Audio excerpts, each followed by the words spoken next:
बिस्मिल्लाहिर्रहमानिर्रहीम। अस्सलाम वालेकुम students, welcome to my YouTube channel learn with Numan. आज की इस वीडियो के अंदर हम अपने जो फिजिक्स का चैप्टर 7 स्टार्ट किया था हमने वेव्स एंड वाइब्रेशंस, उसका हम ये थर्ड टॉपिक बनता है इंटरफेरेंस। ठीक है, वो देखेंगे। तो वीडियो स्टार्ट करने से पहले आप लोगों से गुजारिश है कि चैनल को लाजमी सब्सक्राइब करें और वीडियोस को अपने क्लास वालों तक जरूर शेयर किया करें। तो स्टूडेंट्स, इंटरफेरेंस हमने पढ़ा था, क्या होता है कि जब भी two waves of same frequency and same wavelength, ठीक है, दो वेव्स, ठीक है, ये इनकी फ्रीक्वेंसी क्या है, सेम है, और वेवलेंथ भी क्या है, सेम है। एम्पलीट्यूड बेशक फर्क है, मतलब इसका एम्पलीट्यूड ज्यादा है और इसका एम्पलीट्यूड कम है, लेकिन एक तो यहां से लेके यहां तक वेवलेंथ इसकी और इसकी क्या है, सेम है। दूसरा, एक सेकंड में इसकी भी अगर एक दो तीन चार, इसकी भी एक दो तीन चार वेव्स ही गुजरती हैं तो फ्रीक्वेंसी भी क्या होगी, सेम। तो ये सुपर पोजिशनिंग करके, ठीक है, ये क्या बनाती हैं, इंटरफेरेंस प्रोड्यूस करती हैं। क्या प्रोड्यूस करती हैं, इंटरफेरेंस के नेट इफेक्ट या तो बड़ा होगा, और अगर इनका पाथ डिफरेंस, मतलब ये थोड़ी आगे से स्टार्ट हुई यहाँ से, ठीक है, और अगर सेम एम्पलीट्यूड भी सेम हुआ, लेट्स सपोज अगर ये यहाँ से स्टार्ट हुई है और ये उसके अपोजिट है, वो ऊपर है तो ये नीचे, ये ऐसे करके, तो फिर ये इसका नेट इफेक्ट क्या हो जाएगा, जीरो। लेकिन ये भी क्या है, इंटरफेरेंस है। फिर इसका मतलब है इंटरफेरेंस हमारे पास दो तरह का है। एक तरह के इंटरफेरेंस में नेट इफेक्ट ज्यादा है, मतलब जो रिजल्टेंट वेव है उसका एम्पलीट्यूड क्या होगा, ज्यादा, उसको कहते हैं कंस्ट्रक्टिव इंटरफेरेंस। ठीक है, वो कब होगा स्टूडेंट्स, देखिए, कंस्ट्रक्टिव इंटरफेरेंस। और दूसरा है डिस्ट्रक्टिव, वो हम बाद में पढ़ेंगे। देखें कंस्ट्रक्टिव कब होगा स्टूडेंट्स, ये हमने एक सेटअप लिया इंटरफेरेंस को स्टडी करने के लिए कि एक पावर एम्पलीफायर के साथ दो स्पीकर अटैच है, दो एक ही पावर एम्पलीफायर के साथ अटैच है और उसे इक्वल डिस्टेंस के ऊपर रखे हैं, ठीक है। तो ये कोहेरेंट सोर्स के तौर पर क्या करते हैं, बिहेव करते हैं, कोहेरेंट, जिनसे एक ही तरह की वेव्स निकल रही हो, कोहेरेंट, ठीक है। और इसके अलावा साउंड वेव्स की जो कोहेरेंट हार्मोनिक वेव्स, ये क्या करते हैं स्टूडेंट्स, दोनों स्पीकर वन और स्पीकर टू क्या करते हैं, प्रोड्यूस करते हैं, ठीक है। उसके अलावा हमने इसके अंदर क्या स्टडी करना है कि हमने एक माइक्रोफोन है जो एक सीआरओ से अटैच है, वो माइक्रोफोन हम मुख्तलिफ पॉइंट्स के ऊपर रखेंगे, वो सीआरओ से अटैच है, तो सीआरओ उस पॉइंट के ऊपर ये जो दोनों स्पीकर से वेव्स आ रही हैं, इन वेव्स का हमें पैटर्न बताएगा कि क्या इनका कंस्ट्रक्टिव इंटरफेरेंस हो रहा है या फिर डिस्ट्रक्टिव इंटरफेरेंस हो रहा है, ठीक है। वो माइक्रोफोन सीआरओ से अटैच होगा और सीआरओ वेव की फॉर्म में हमें क्या दिखाएगा, स्क्रीन के ऊपर सिग्नल दिखाएगा, ठीक है। इसके अलावा आपको पता है साउंड वेव्स लॉन्गिट्यूडनल वेव्स होती है, और लॉन्गिट्यूडनल वेव्स में ऐसा होता है कि जैसे स्प्रिंग में कहीं पे ये क्लोज होती है और फिर ये ऐसे, ठीक है। तो इसमें कंप्रेशंस भी होती है और क्या होती है, रेयर फ्रैक्शंस भी होती है। कंप्रेशन जहां पे प्रेशर क्या होता है, ज्यादा, रेयर फ्रैक्शन जहां पे क्या होता है, प्रेशर कम होता है। यहाँ पे जैसे प्रेशर ज्यादा है साउंड वेव्स का, तो यहाँ पे स्टूडेंट्स क्या है, साउंड ज्यादा होगी, ठीक है। ये कहलाती है कंप्रेशंस और ये कहलाती हैं रेयर फ्रैक्शंस, ठीक है, रेयर फ्रैक्शंस। ओके, तो ये जो हमारे दो सोर्स हैं, इसमें दोनों की जो कंप्रेशंस, दोनों की क्या है, कंप्रेशंस, जहां पे प्रेशर ज्यादा है उनको हमने मतलब फुल लाइन से रिप्रेजेंट किया, ठीक है। और जो दोनों सोर्सेज की रेयर फ्रैक्शंस है, सोर्स टू की डॉटेड लाइन से और सोर्स वन की भी डॉटेड लाइन से, लेकिन ये ब्लैक और वो ग्रीन, मतलब मैंने थोड़ा सा डिफरेंस किया। तो जो बिल्कुल ये वाली लाइन है, कंप्लीट लाइन है, ये है कंप्रेशंस, ठीक है। और ये जो डॉटेड है, ये क्या है स्टूडेंट्स, रेयर फ्रैक्शंस है, ठीक है, दोनों सोर्सेज की। अब हम देखते हैं कंस्ट्रक्टिव इंटरफेरेंस हमारे पास कहां कहां होगा, ठीक है। लेट्स सपोज हम पहला पॉइंट स्टडी करते हैं, ये P1 जिसको मैंने रेड से लिखा, P1, ठीक है, ये रेड वाला। अब स्टूडेंट्स यहाँ पे देखें कि अगर तो इसका पाथ डिफरेंस क्या होगा, delta S for P1। Path difference मतलब एक वेव इसकी तरफ से आ रही है, एक वेव उसकी तरफ से आ रही है, ठीक है। तो इस फर्ज करें ये पॉइंट है, इसकी एक वेव आ रही है और एक वेव यहां से आ रही है। मे भी इसने फासला ज्यादा ट्रेवल किया, मे भी इसने फासला ट्रेवल कम किया, ठीक है। देखिए ना, ये P1 का इससे फासला कम हो सकता है, इससे फासला क्या है, ज्यादा हो सकता है। तो वेव ने एक वेव ने एक्स्ट्रा डिस्टेंस ट्रेवल किया हुआ है, ठीक है। अब ये जो इस वेव ने फर्ज कर इतना सा डिस्टेंस ट्रेवल किया है, इसका इक्वल तो ये बनता है, इसने इतना डिस्टेंस फालतू ट्रेवल किया हुआ है, इतना डिस्टेंस क्या ट्रेवल किया हुआ है, फालतू। ये जो एक्स्ट्रा डिस्टेंस है इसने जो ट्रेवल किया उस पॉइंट तक पहुंचने के लिए, ये देखे ना, ये वेव है, ये सोर्स 1 से आ रही है पॉइंट P1 पे, ये सोर्स 2 से आ रही है। तो सोर्स 1 की निस्बत खुद सोचे, सोर्स 2 वाली वेव ने ज्यादा डिस्टेंस ट्रेवल किया हुआ है। ये जो पाथ डिफरेंस है जो उसने ट्रेवल किया ये कैलकुलेट करेंगे। अगर तो स्टूडेंट्स पहले हम पाथ डिफरेंस कैलकुलेट करते हैं। तो हमने P1 पे माइक रखा, CRO ने हमें वहां पे क्या दिया, बड़ा सिग्नल दिया, एम्पलीफाइड सिग्नल दिया, मतलब यहाँ पे कंस्ट्रक्टिव इंटरफेरेंस हुआ, ठीक है। तो CRO ने यहाँ पे एट P1 पे हमें कैसा सिग्नल दिया स्टूडेंट्स, ये CRO था ना, तो उसने हमें यहाँ पे ऐसा सिग्नल दिया, नेट इफेक्ट हमें उसने क्या दिया, ज्यादा। तो पाथ डिफरेंस कितना है यहाँ पे, देखिए अब देखिए पाथ डिफरेंस कैसे कैलकुलेट करता है। ये ये जीरो, मतलब ये यहाँ से स्टार्ट हुई, ये पहली वेवलेंथ, ये दूसरी वेवलेंथ, ये तीसरी वेवलेंथ, और ये चौथी है। तीसरी और चौथी के दरमियान में सोर्स 1 की ब्लैक वाली कौन सी लाइन आ रही है, डॉटेड लाइन आ रही है, ठीक है। तो 1 2 3 पूरी, और ये है जी 3.5, इसको लिखते हैं स्टूडेंट्स, यानी कि यहाँ पे हमारे पास P1 पे सोर्स 1 की 1 2 3 और हाफ, ठीक है, सोर्स 1 की प्लस पाथ डिफरेंस कैलकुलेट करेंगे। Source 2 at P1 distance travel by source 2, या wavelength travel by source 2 at P1 minus source 1 at P1, ठीक है। पहले सोर्स 1 मैंने क्योंकि आपको बता दिया कि 1 2 3 पूरी वेव्स, और ये ब्लैक की डॉटेड आ रही है 3 पूरी और 1 हाफ, तो इसको लिखते हैं 3 इंटू हाफ वेवलेंथ। कितनी वेवलेंथ इसने ट्रेवल की, 3 इंटू हाफ। अब सोर्स 2 ने देखे कि सोर्स 2 ने P1 तक आने के लिए कितनी वेवलेंथ ट्रेवल की स्टूडेंट्स, 1 2 3 एंड हाफ, ठीक है, 3 एंड हाफ। तो ये आंसर कितना है स्टूडेंट्स, 0 आएगा, ठीक है। वैसे बुक पे आई थिंक P1 यहाँ पे बना हुआ है, ठीक है, बुक पे ये जो P1 है आप इसको यहाँ पे ले लें अगर, ओके, ये P1 ले, छोड़ दें इनको, बुक पे P1 यहाँ बना हुआ है। तो सोर्स 1 का तो देखिए 1 2 3 एंड हाफ, सोर्स 1 का तो 3 एंड हाफ है, लेकिन सोर्स 2 की बात करें 1 2 3 4, और फिर ये उसकी डॉटेड, ये 4 होगी ना, देखिए 1 2 3 4, फिर ये उसकी 4 एंड हाफ वाली डॉटेड इसकी ब्लैक से मिलती है। तो सोर्स 2 की कौन सी मिलती है, 4 एंड हाफ, ठीक है। तो 3 एंड हाफ में से 4 एंड हाफ में से 3 एंड हाफ माइनस करें, यानी कि 4.5 में से 3.5 माइनस करें, तो आपके पास 1 कंप्लीट वेवलेंथ बचेगी, ठीक है। अब आ जाए इसके साथ इस पॉइंट पे, इसको P3 का है बुक वाले ने, ठीक है।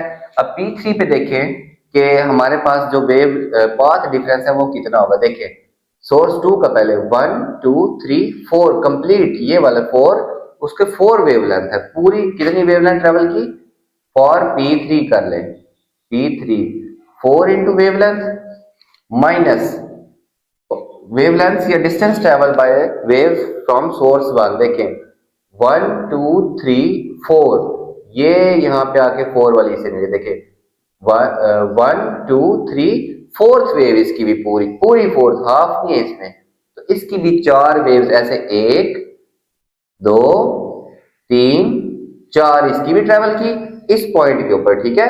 और दूसरी की भी कितनी ट्रेवल की, 1 2 3 4। तो एक पॉइंट पे जब वो सेम वेव्स पहुंच रही हैं तो खुद सोचे उनका किस किस्म का इंटरफेरेंस होगा, कंस्ट्रक्टिव इंटरफेरेंस होगा, ठीक है। बेशक पाथ डिफरेंस मतलब उन्होंने बराबर फासला तय किया हुआ है, पाथ डिफरेंस कितना है, 0 लैम्डा आया, ठीक है। और अगर हम ये बनाए इससे नेक्स्ट पॉइंट P5, ठीक है। अब देखिए सोर्स 2 ने 1 2 3 और उसकी फिर ये डॉटेड आ रही है 3.5 माइनस वेवलेंथ लिखना है हमने इसके साथ माइनस, यहां तक सोर्स 1 ने 1 2 3 4 एंड हाफ, देखिए ये जो फुल लाइन है यहां तक 4 हो गई थी, और फिर उसकी डॉटेड ब्लैक आ रही है, तो ये 4 एंड हाफ वेवलेंथ यहां तक पहुंची, ठीक है, 4 एंड हाफ वेवलेंथ। तो इसका डिफरेंस आया माइनस, हमारे पास क्या आया, 1 वेवलेंथ। मतलब एक सोर्स 2 ने एक वेवलेंथ कम ट्रेवल की है, मतलब सोर्स 1 जल्दी पहुंच गया लेकिन वेव पूरी पहुंची, यानी कि इस पॉइंट तक सोर्स 1, ये सोर्स अगर ये सोर्स 1 है, लेट्स सपोज ये सोर्स 1 है, इसने 4 वेवलेंथ 1 2 तीन चार, जबकि सोर्स टू ने एक दो तीन वेव्स ट्रेवल की, ठीक है। तो पाथ डिफरेंस फिर भी क्या है, पूरी वेव के बराबर होना चाहिए, बेशक जीरो हो, बेशक एक वेव ज्यादा हो, बेशक एक वेव कम हो, बेशक दो वेव ज्यादा हो, बेशक दो वेव कम हो, ठीक है। तो CRO हमें यहाँ पे माइक की मदद से क्या दिखा रहा था, एक बड़ा सिग्नल दिखा रहा था, यानी कि हमारे पास कंस्ट्रक्टिव इंटरफेरेंस होगा। तो कंस्ट्रक्टिव इंटरफेरेंस की हमारे पास स्टूडेंट्स तारीफ क्या बनेगी यहाँ पे कि whenever path difference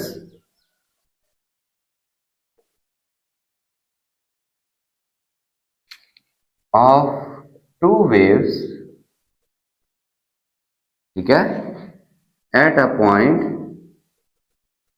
is equal to integral multiple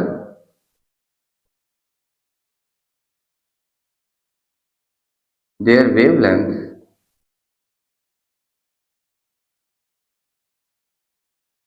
it will result in constructive interference, ठीक है। इसका रिजल्ट क्या होगा स्टूडेंट्स, कंस्ट्रक्टिव इंटरफेरेंस होगा। कि जब भी किसी भी पॉइंट पे, जैसे हम ये P1 की बात करें, ये P1 के लिए था कि एक वेव का डिस्टेंस दूसरी वेव ने जितना डिस्टेंस ट्रेवल किया, तो पाथ डिफरेंस पूरी एक वेवलेंथ के इक्वल आया।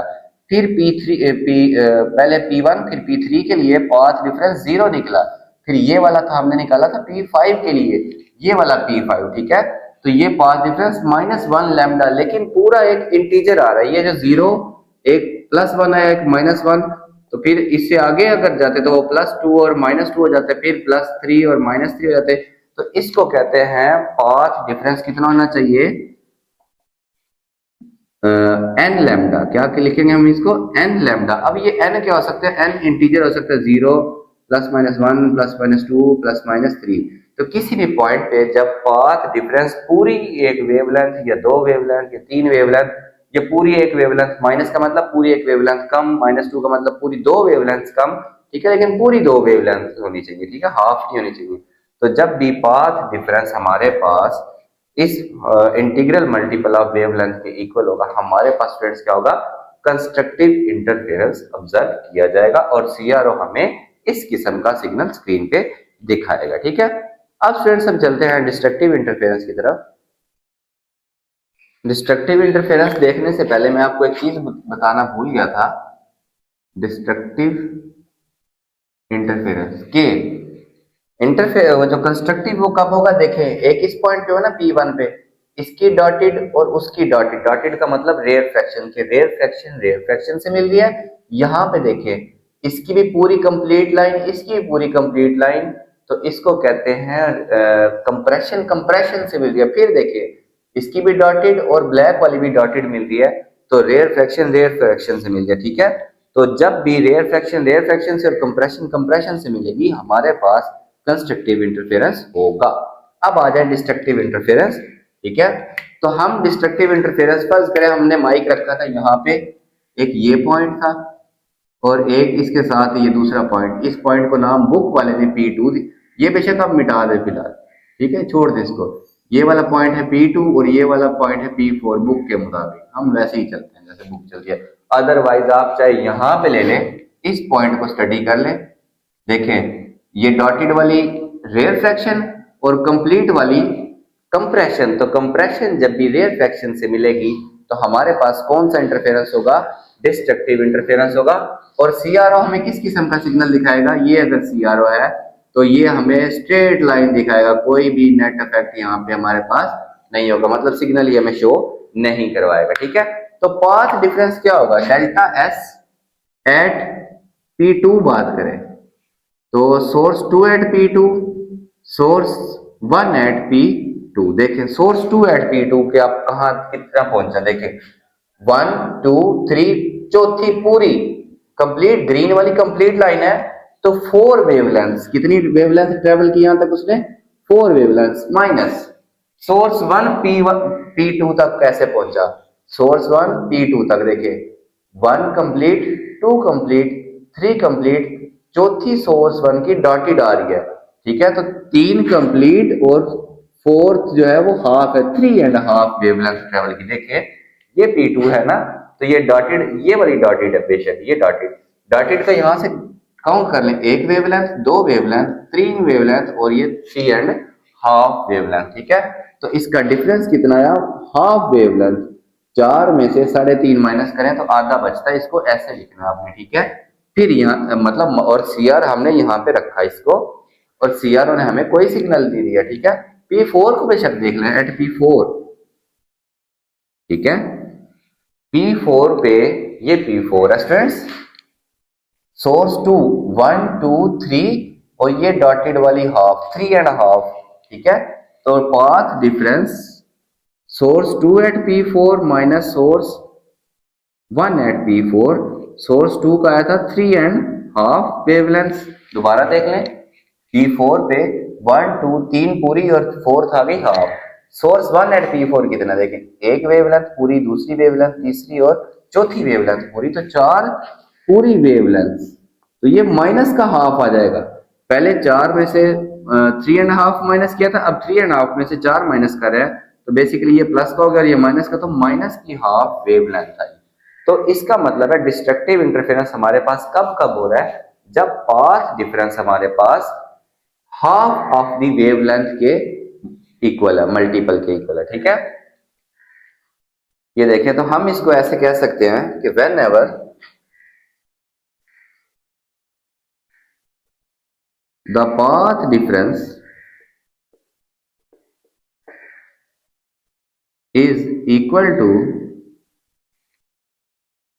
हाफ ऑफ, हम कहेंगे odd multiple of half wavelength, आधी वेवलेंथ के ऑड मल्टीपल। इसका क्या मतलब हो स्टूडेंट्स, एक और पॉइंट इसके लिए हमें स्टडी करना पड़ेगा, थोड़ा दूर वाला, ये देखें, दूर वाला नहीं बल्कि हम ये वाला स्टडी करते हैं। अब देखें जरा, 1 2 3 4 5 वेवलेंथ पूरी, माइनस सोर्स 1 की एक पूरी और दूसरी आधी, तो उसकी 1.5 वेवलेंथ। तो 5 में से 1.5 जाए तो हमारे पास बचता है 3.5 वेवलेंथ। तो ये हाफ वेवलेंथ और उसका मल्टीपल आएगा हमेशा ऑड, क्योंकि अगर यहाँ 4 आया तो ये 2 2 टाइम्स क्या हो जाएगा, 2 2 4 हो जाएगा, तो ये इससे क्या हो जाएगा स्टूडेंट्स, कैंसिल हो जाएगा, ठीक है। तो हाफ ऑफ वेवलेंथ के साथ हमेशा क्या आएगा, ऑड मल्टीपल। कहीं और देख ले, आपने इस पॉइंट पे देखा, हम ऐसा करते हैं, इसकी ग्रीन वाले की ना 6 बनाते हैं, जस्ट फॉर योर क्लियरेंस, एक और बनाते हैं ना ग्रीन वाली, ग्रीन वाली की डॉटेड बनाते हैं हम, मतलब यहां पे देखें, हम ये पॉइंट देख लेते हैं, बल्कि हम स्टार्ट में देखेंगे ना तो डिफरेंस जरा ज्यादा आता है, ठीक है। या यही वाला देखें, ये सोर्स 2 कितना ट्रेवल किया, 1 2 3 4 5.5, तो 5.5 माइनस सोर्स 1 ने कितना ट्रेवल किया, सिर्फ 1, ये पूरी ब्लैक मिल गया तो 1 वेवलेंथ, ठीक है। तो 5.5 में से 1 माइनस करें, 4.5 वेवलेंथ। तो हाफ वेवलेंथ का क्या होना चाहिए स्टूडेंट्स, ऑड मल्टीपल होना चाहिए। अच्छा, आपने ना इससे कंफ्यूजन, आप कहेंगे यहाँ 4 आ गया, देखें 2 4 8, 8 प्लस 1 ये क्या बना, 9/2, 9/2 वेवलेंथ। तो 9 और हम 2 को यहाँ लिख लेंगे, तो वेवलेंथ का फिर भी ये कौन सा मल्टीपल बन रहा है, ऑड मल्टीपल बन रहा है। बेशक आप इसको देख लें, 3 2 6, 6 प्लस 1 7/2 वेवलेंथ। यहाँ ये तो वैसे ही 1/2 आ गया था, ये भी 1/2 आ गया था, ठीक है। तो 1 भी ऑड है, 7 भी ऑड है, ये 9 भी ऑड है, ठीक है। तो whenever the path difference of two waves, यहाँ पे बेशक आप लिखें, at a point is equal to the odd integral multiple of half of wavelength, the interference will be destructive। वो कौन सा होगा स्टूडेंट्स, डिस्ट्रक्टिव इंटरफेरेंस होगा। यानी कि हम, हमारे पास कंप्रेशन जब रेयर फ्रैक्शन से मिलेगी या फिर रेयर फ्रैक्शन कंप्रेशन से मिलेगी, तो हमारे पास नेट इफेक्ट 0 होगा, हमें वहां कोई साउंड सुनाई नहीं देगी, ठीक है। तो हमारे पास स्टूडेंट्स, इसको हम ऐसे डिफाइन कर सकते हैं कि जब भी path difference half of wavelength के इंटीग्रल मल्टीपल होगा तो हमारे पास कोई भी नेट इफेक्ट नहीं होगा। तो इस तरह का जो इंटरफेरेंस है वो हमारे पास कहलाता है स्टूडेंट्स डिस्ट्रक्टिव इंटरफेरेंस। ठीक है, तो अगर आप इसकी डायग्राम बनाना चाहें तो डिस्ट्रक्टिव इंटरफेरेंस की डायग्राम कैसी बन रही है देखिए। उस पॉइंट, ये फर्ज करें ये पॉइंट 2 ही देखें, 1 2 3 4 वेव्स पूरी सोर्स 2 की, ये सोर्स 2 बना रहा हूं, एक वेव, दूसरी वेव, तीसरी वेव, चौथी वेव पूरी। हमारे पास स्टूडेंट्स P1 है ना, ठीक है। अब यहाँ पे दूसरी वेवलेंथ पता कैसे पहुंच रही है, उस इसकी 4 वेव्स पूरी आई, ठीक है, उसकी कितनी वेव्स आई 3.5। तो बेसिकली उसने इसके यहां से अपना स्टार्ट किया ऐसे नीचे को, ये नीचे को, वो ऊपर को, वो ऊपर को, ये नीचे को, ऐसे, ठीक है। तो ये बेसिकली यहाँ पे ऐसे करके बन रहे हैं, ठीक है। देखें, एक वेव पूरी, दूसरी वेव पूरी, तीसरी वेव पूरी और चौथी आई हाफ, ठीक है। ये नीचे की तरफ, ये ऊपर की तरफ, तो नेट इफेक्ट क्या होगा हमारे पास, जीरो होगा। इस तरह का जो इंटरफेरेंस है वो होगा स्टूडेंट्स डिस्ट्रक्टिव इंटरफेरेंस, ठीक है। तो ये स्टूडेंट्स टॉपिक था बड़ा इंटरेस्टिंग छोटा सा, होप आप लोगों को अच्छे से समझ आया होगा। तो चैनल आपने लाजमी सब्सक्राइब करना है और वीडियोस को अपने क्लास वालों से जरूर शेयर किया करें। अल्लाह हाफिज फ्रेंड्स।